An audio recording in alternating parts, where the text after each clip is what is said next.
कहते हैं भगवान शिव जी ने देखा कि पार्वती जी ने झूठ बोल दिया। भगवान शंकर अपनी पत्नी पार्वती जी पर पूर्ण विश्वास करता था कि ये मेरे साथ कभी भी दगा नहीं कर सकती, ये मेरी बहुत वफादार है, मेरे सामने ये कभी झूठ नहीं बोल सकती। अब उसने क्या झूठ बोल दिया था? जब श्री रामचंद्र जी वनवास में थे, उनकी पत्नी सीता जी को लंकापति रावण अपहरण करके उठा ले गया था। उसके वियोग में श्री रामचंद्र जी तड़फ रहे थे, विलाप कर रहे थे, रो रहे थे। उसमें भगवान शंकर और पार्वती अपने लोक से देख रहे थे। भगवान शंकर ने उस रो रहे नीचे व्यक्ति यानी श्री रामचंद्र उर्फ विष्णु जी को प्रणाम किया। पार्वती जी ने कहा कि आप किसको प्रणाम कर रहे हो? शिव भगवान ने कहा कि सामने विष्णु भगवान है, ये दशरथ के घर इन्होंने जन्म दिया है, इसलिए मैं इस प्रभु को प्रणाम कर रहा हूं। पार्वती ने देखा कि ये तो रो रहा है बुरी तरह, बालका की तरह रो रहा है, विलाप कर रहा है। सीते कहाँ गई, सीता कहाँ गई, कहाँ गई मेरी सीता? कभी इनको मर्गों को उनके गले लिपट के रोता है, मेरी सीता देखी तुमने, ऐसे विलाप कर रहे। तो पार्वती ने कहा कि भगवान ऐसे थोड़े होते हैं, भगवान होता तो ऐसे थोड़ा रोता ही। मैं इसकी परीक्षा लूंगी, यदि ये भगवान होगा मैं सीता रूप बनाऊंगी, इसके सामने जाऊंगी। यदि मुझे ये पहचान लेगा कि मैं सीता नहीं हूं तो मैं इसको भगवान मानूंगी और प्रणाम करूंगी, अन्यथा नहीं करूं। शंकर भगवान ने कहा कि ऐसा मत करना, यदि तू सीता रूप बनाएगी तो मेरे काम नहीं रहेगी। पार्वती ने कहा ठीक है, जैसा आप कहोगे, मैं नहीं करती परीक्षा। अब शिव भगवान जब अपने घूमने फिरने बाहर चला गया तो तुरंत सीता रूप बनाया पीछे से धोखा देकर, और नीचे आकर के रामचंद्र जी के सामने खड़ी हो गई। रामचंद्र जी ने कहा कि हे दक्ष पुत्री, हे दक्ष की बेटी, यहां कैसे आना हुआ? भगवान शिव को कहां छोड़ आई? तो पार्वती ने उनके चरण दिए और कहा तुम सचमुच भगवान हो, भगवान शिव आपको ठीक ही प्रणाम कर रही थी। ऐसा कहकर वो वापस आ गई। अब पुण्यात्माओं, यहां एक थोड़ा सा उदाहरण देते हैं। गीता जी अध्याय नंबर 7 के श्लोक नंबर 8, 9, 10 में लिखा है कि सभी प्राणियों का बल मैं हूं, सबकी बुद्धि मेरे हाथ में है। जब चाहे मैं इनको बल प्रदान कर देता हूं, जब चाहे मैं इनको बुद्धि प्रदान कर देता हूं, जब चाहे मैं इनकी बुद्धि को ऑफ कर देता हूं, बंद कर देता हूं।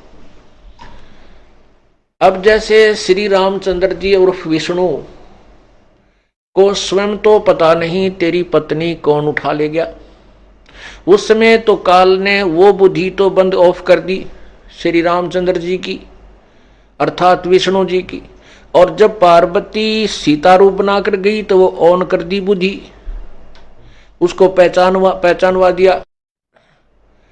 सीता पार्वती को तो पहचान लिया और अपनी पत्नी का पता नहीं उसको कौन उठा ले गया। इससे काल भगवान कहता है कि मेरे 21 ब्रह्मांड में जितने प्राणी हैं उनकी बुद्धि मेरे हाथ में है, और उन बलवानों का बल भी मैं ही हूं, बुद्धिमानों की बुद्धि भी मैं ही हूं। जैसे अर्जुन को बल दे दिया जब महाभारत करवाना था और उसने कौरवों की सेना का सर्वनाश कर डाला, और वही अर्जुन जब श्री कृष्ण जी के पैर में तीर मार दिया, उनकी हत्या कर दी गई एक शिकारी के द्वारा, और श्री कृष्ण जी की पत्नियों यानी गोपियों को लेकर के 16,000 रानियां थी उसकी 8 रानियां तो श्री कृष्ण जी की थी जो उसने शादी की थी, और 16,000 थी जो उसने एक राजा से कैद की हुई औरतें छुड़वाई थी, वो भी अपनी पत्नी के रूप में उन्हें रखा था। उन 16,000 उनको और साथ में अन्य जो वहां यादों की पत्नी उनको लेकर के अर्जुन द्वारका से चल पड़ा इंद्रप्रस्थ के लिए। रास्ते में जंगली लोगों ने अर्जुन को पीटा। अर्जुन के पास वो धनुष भी विद्यमान था जिससे उसने महाभारत के युद्ध में ना जाने कितना सर्वनाश किया था और सूरवीर की पदवी पाई थी। और वहां पर वो भील उनको पीट रहे हैं और अर्जुन के हाथ में वो धनुष थर थर कांप रहा है। औरतों को ले गए, काफी औरतों को ले गए और कुछ एक के वो धन गहने लूट कर ले गए। अर्जुन खड़ा खड़ा देख रहा, कुछ नहीं कर सका। फिर वो अर्जुन कहता है कि ये कृष्ण बड़ा छल दिया था, बड़ा धोखेबाज था। जब इसने युद्ध करवाना था जब तो मुझे शक्ति दे दी, अब मैं वही अर्जुन, वही मेरा धनुष, आज मैं इसको धनुष को प्रतिंचा भी नहीं चढ़ा पा रहा हूं।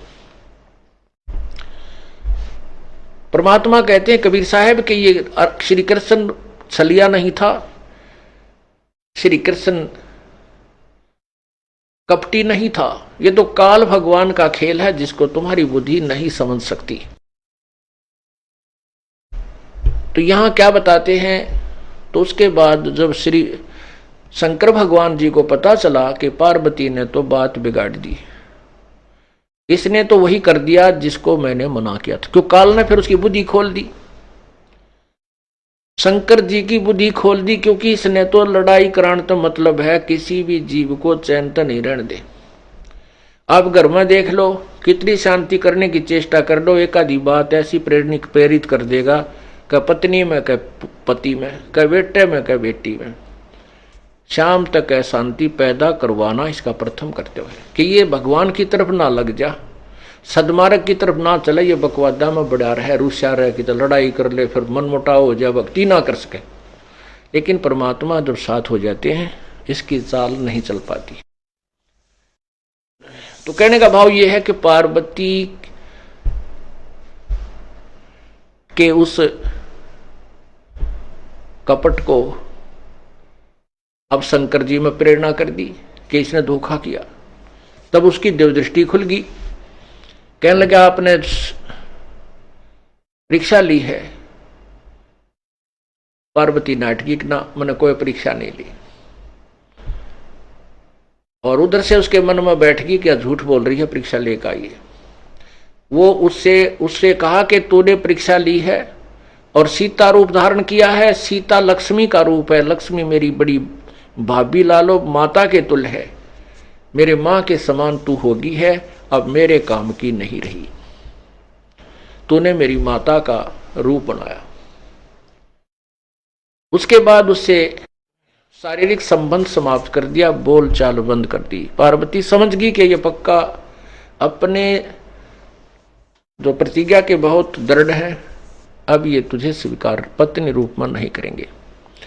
तो उसने सोचा भी यार है कि मैं क्या करूंगी, अपने पिता के घर चलती हूं। जब बेटी दुखी हो जाती है, इस पार्वती ने सब इच्छा से सबके मना करते हुए, मां के भी, पिता के भी, औरों के भी, तो श्री शंकर भगवान से शादी की थी।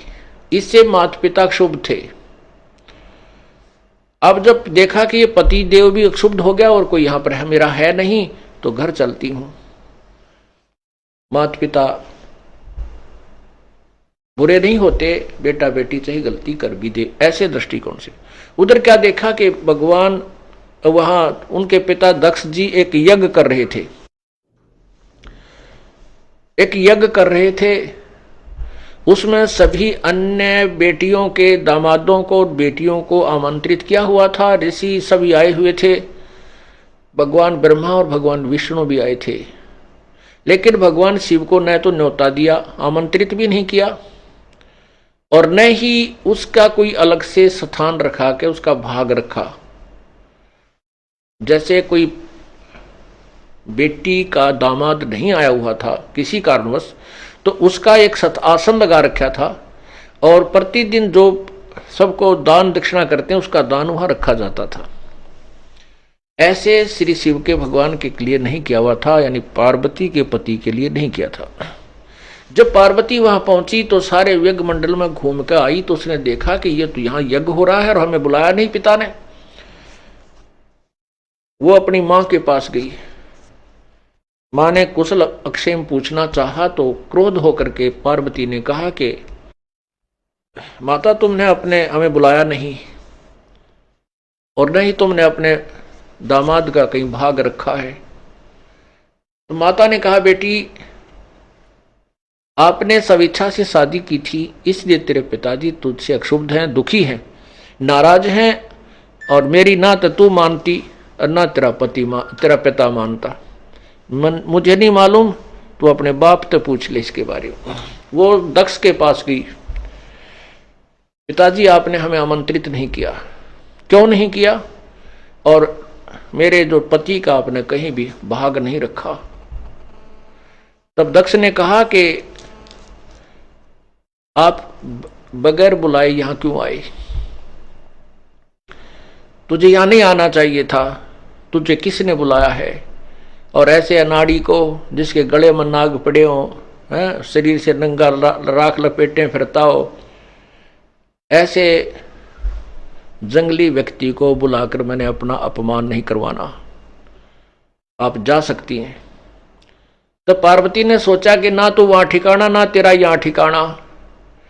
वहां पर हवन कुंड था बहुत बड़ा, उसमें 2-2 किलो घी एक कब डाला जा था, और लकड़ी तो भट बड़ा था, खूब डीक अच्छी तरह लपटें निकल रही थी। पार्वती ने आव देखा ना ताव देखा, उसमें कूद गई, छलांग लगा दिया। छलांग लगा दी तो उसमें वह सारी जल गई, तुरंत निकाल लिया, उसके अस्थि ही शेष रह गई।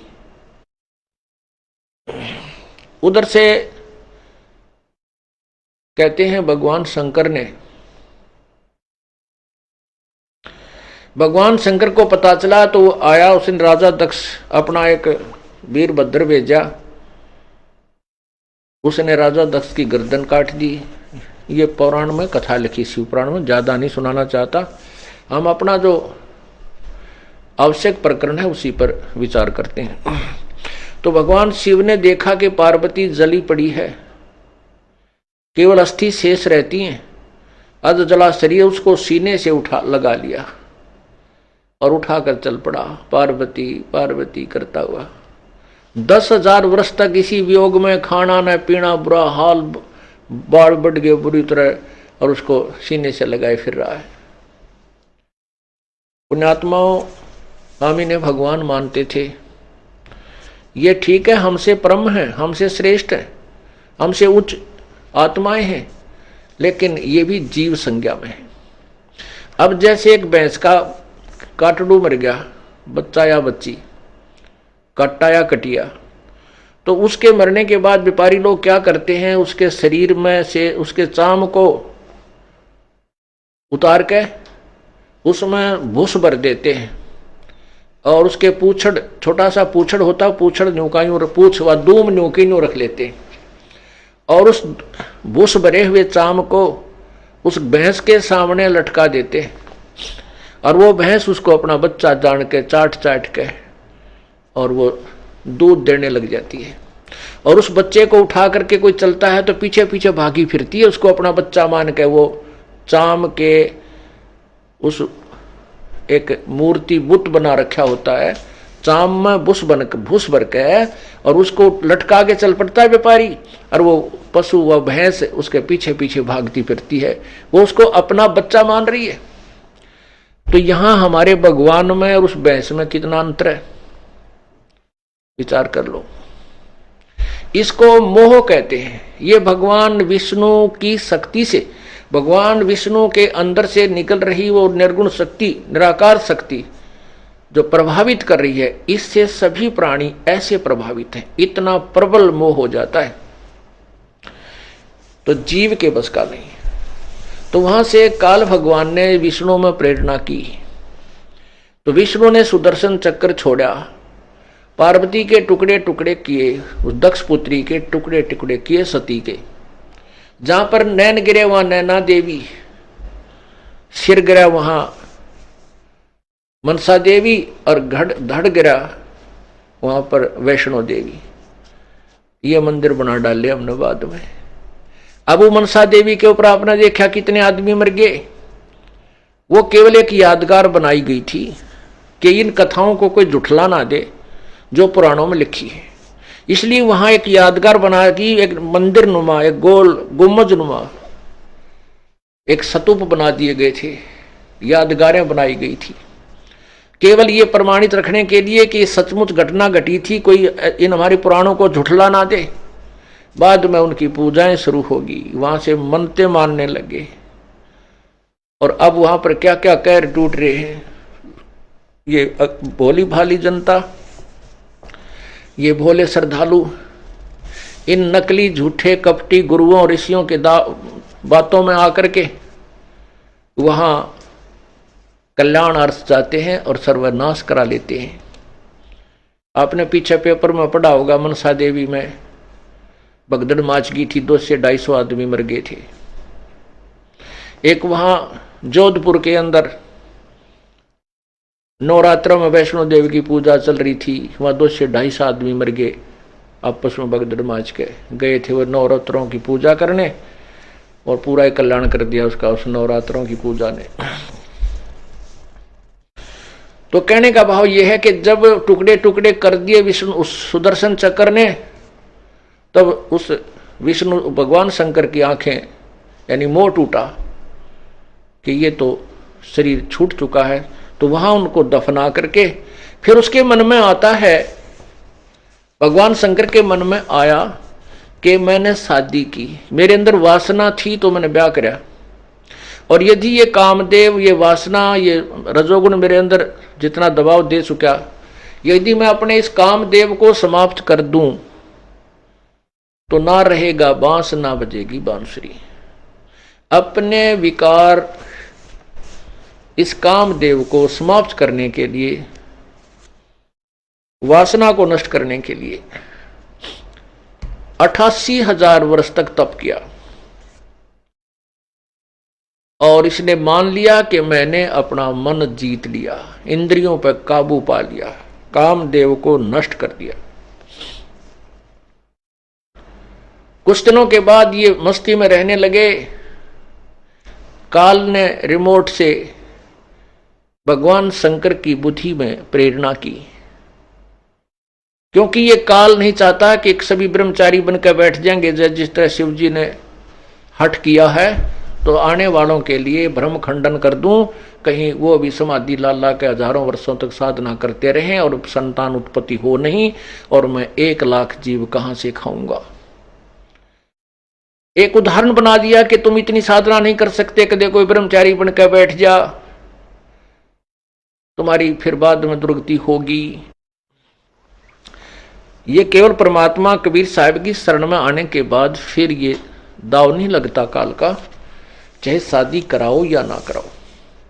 परमात्मा का ज्ञान, उसकी भक्ति, उनकी प्रेजेंस, उसकी सर्कमस्टांस परमात्मा ऐसे बना देता है कि वो काल के जाल में नहीं फंसेगा।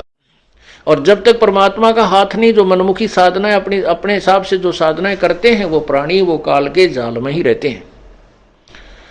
तो उसमें क्या हुआ, भगवान शिव अपने मन में मान चुके थे कि मैंने कामदेव को जीत लिया, अब मैं कभी किसी स्त्री पर आसक्त नहीं हो सकता। एक दिन काल भगवान ने उसका वो रिमोट दबाया, मन में सोच उठी कि सुना है जब सागर मंथन हुआ था, भगवान विष्णु जी ने एक सुंदर स्त्री का रूप बना करके राक्षसों को मोहित किया था, नाच डांस करके, और उनसे अमृत का कलश घड़ा छीन लिया था और मदिरा का उनको दे दिया था, जिससे राक्षस लोग मदिरा पी करके मदहोश हो गए थे, देवता अमृत पी करके आनंदित हुए थे। तो क्यों ना, मैं कहते हैं भगवान शंकर को विचार था कि मैंने विष ग्रहण किया था, जिस कारण से मैं उस दृश्य को नहीं देख सका, मुझे विष का नशा छा गया था। अब भगवान विष्णु के पास चलता हूं, उनसे पूछता हूं, उनसे वो रूप बनवा कर देखता हूं जिस रूप से उसने राक्षसों को मोहा था, मोहित किया था। ये विचार करके भगवान विष्णु के पास विष्णु लोक में गए। भगवान विष्णु जी वहां विद्यमान थे। आओ भक्त की कि आओ भगवान कैसे आना हुआ। उन्होंने अपना प्रयोजन बताया। कहा कि भगवान उस समय मैं अचेत था, मुझे होश नहीं था, और सुना है कि आपने ऐसे ऐसे सुंदर स्त्री रूप बनाकर आप बहुत सुंदर लग रहे थे, देवता लोग बताते हैं, तो मुझे आप अपना वो मोहनी रूप बनाओ के दिखाओ। अब भगवान विष्णु कहने लगे, महात्मा ए भगवान ए भोलेनाथ, वो तो कोई समय था और भाई मजबूरी में ना जाने के रूप बनाना पड़ जावे। अब मैं कैसे स्त्री बनूं, मुझे शर्म आवे, मैं नहीं बनूंगा स्त्री विस्त्री। तो भगवान शिव जी कहने लगे कि भगवान देख लो, मैं तो बैठ गया तेरे द्वार पे, जब तक मुझे स्त्री वो मोहनी रूप नहीं बना दोगे मैं तो जाऊं नहीं। भगवान विष्णु को मालूम था कि ये पक्के हैं अपनी जिद के, हट के पक्के हैं। ईब तो 88,000 वर्षों में उठ के आए हैं, यहां समाधि ला ली तो ये कद्दे भी ना उठे, फिर इससे तो पीछा छुटाना ही पड़ेगा, ये तो धरना दे देगा यहां पर। तो परमात्मा ने उस भगवान विष्णु जी ने कहा कि मैं अभी आता हूं, बैठो आप, कुछ जलपान कराता हूं आपको। अपने महल में चले गए और वहां से अदृश्य होकर के जहां भगवान शिव जी बैठे थे विष्णु जी के बाहर बरंडे में, वहां सामने देखा एक जंगल था, बहुत सुंदर बाग था। उस बाग में भगवान विष्णु ने एक सुंदर स्त्री का रूप बनाया और सुंदर गाना गाना प्रारंभ किया, मीठा सुरीला गाना गाना प्रारंभ किया, और अर्धनगर शरीर ऐसे वस्त्र पहन रखे थे। अब भगवान शिव ने इधर उधर देखा, कोई नहीं देख रहा था, तो तुरंत उस लड़की की तरफ और बाग की तरफ चल पड़े, दौड़ लिए। वो लड़की भी आगे को चलती रही। भगवान शिव जी भी कदम उठाकर तेजी से चलने लगे। तो लड़की काफी आगे चली गई, उसने जाकर के उनका हाथ पकड़ लिया। भगवान शिव ने पूर्ण रूप से प्रेरित थे वासना से, और भी कुछ ऐसी गति उनकी होगी थी जो यहां वर्णन नहीं की जा सकती। तब उसी समय भगवान विष्णु अपने स्वरूप में आ गए और हंस रहे थे कि भोलेनाथ, जैसे तू मूर्ख बना दिया ऐसे मैंने वो देव राक्षस मूर्ख बनाए थे। हंसने लग गया, नीची गर्दन कर ली और कहने लगे तेरी लीला तू ही जाने। तो परमात्मा क्या बताना चाहते हैं, जैसे अग्नि काष्ठ के माही है व्यापक पर दिखे नाही, ऐसे कामदेव पर चंडा व्यापक सकल दीप नौखंडा। अब जैसे अग्नि में काठ है, काठ में अग्नि है, काष्ठ के लकड़ी में अग्नि है, और जब इसको वैसे अग्नि नजर नहीं आती, जब इसको तिल्ली लगाई जाती है तो प्रज्वलित हो जाती है। इसी प्रकार परमात्मा कहते हैं ये वासना जो रजोगुण है ऐसे प्रत्येक प्राणी में विद्यमान है, प्रत्येक स्थान पर, और जब ये संयोग होता है तो उतना ही प्रबल होता है। कहते हैं विकार मरे मत जानना जो भूबल में आगे। ये तो कबीर परमात्मा की कृपा से, इनकी भक्ति से, साधना से ये कंडम हो जाते हैं और फिर सतलोक की धुन बन जाती है। बोलो सतगुरुदेव की जय हो।